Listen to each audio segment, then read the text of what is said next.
Salam sejahtera dan salam nadi ilmu amalan membaca. Buku Pemimpin dan Karakter oleh Dr. Yahya bin Osman dan Nur Aliyatul Husna Yahya yang mengandungi 127 muka surat ini bukan sekadar manual kepimpinan biasa.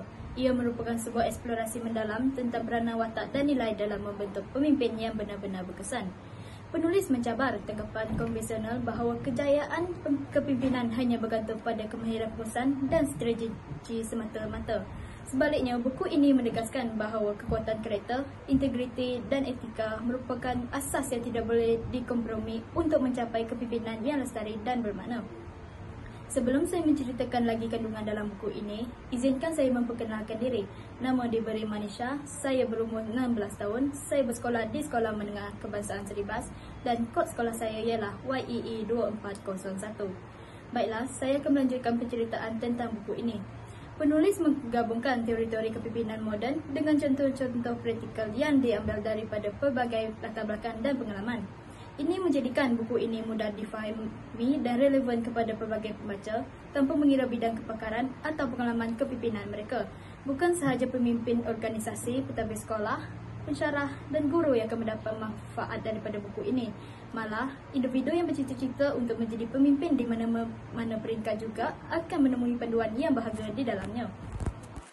Buku ini membincangkan beberapa tema penting yang saling berkaitan dan membentuk satu gambaran holistik tentang kepimpinan berkarakter, integriti dan kejujuran sebagai tonggak kepimpinan.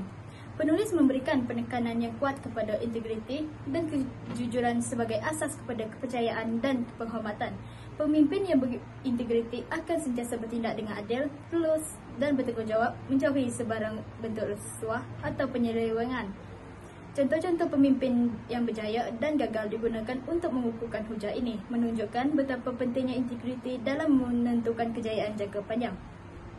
Kebertanggungjawaban dan tunjang kepercayaan buku ini.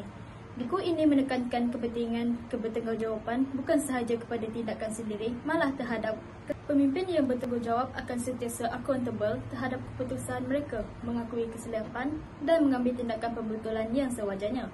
Ini membina kepercayaan dan penghormatan di kalangan pengikut, mewujudkan persekitaran kerja yang positif dan produktif. Kepimpinan berkhidmat, meletakkan kepentingan orang lain di tempat pertama. Buku ini menggalakkan pendekatan kepimpinan berkhidmat, di mana pemimpin meletakkan kepentingan pengikut mereka di atas kepentingan diri sendiri. Ini bukan sekadar retorik, tetapi satu falsafah yang memerlukan pemimpin untuk memahami keperluan dan aspirasi pengikut mereka dan bertindak untuk memenuhi keperluan tersebut. Kepimpinan berkhidmat membina hubungan yang kukuh dan memperkasakan pengikut untuk mencapai potensi penuh mereka. Ketabahan dan ketahanan menghadapi cabaran dengan bijaksana. Kepimpinan seringkali diiringi dengan cabaran dan halangan. Buku ini menyediakan panduan untuk menghadapi kesukaran dengan ketabahan dan ketahanan. Penulis membincangkan strategi untuk mengatasi tekanan, membuat keputusan yang bijak di bawah tekanan dan mengekalkan semangat positif dalam menghadapi kegagalan. Komunikasi efektif, jabatan antara pemimpin dan pengikut. Komunikasi yang berkesan merupakan kunci kepada kepimpinan yang berjaya. Buku ini menyediakan panduan praktikal untuk meningkatkan kemahiran komunikasi, termasuklah kemahiran mendengar secara aktif, menyampaikan mesej dengan jelas dan membina hubungan positif melalui komunikasi yang empati. Empati dan keprihatinan, memahami dan mengenali perasaan orang lain. Pemimpin yang berkesan perlu mempunyai empati dan keprihatinan terhadap mereka. Mereka perlu memahami perasaan dan keperluan pengikut mereka. Penulis membincangkan strategi untuk mengatasi tekanan, membuat keputusan yang bijak di bawah tekanan dan mengekalkan semangat positif dalam menghadapi kegagalan. Komunikasi efektif, jabatan antara pemimpin dan pengikut.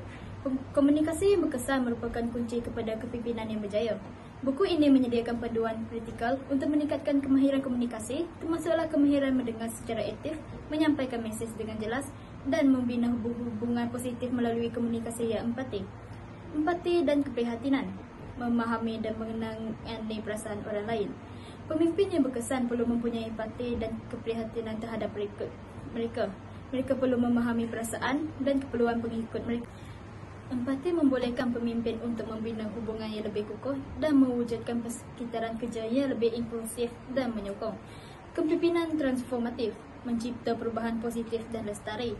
Buku ini turut membincangkan tentang kepimpinan transformatif, iaitu keupayaan pemimpin untuk mengubah dan meningkatkan organisasi atau masyarakat yang diketuai.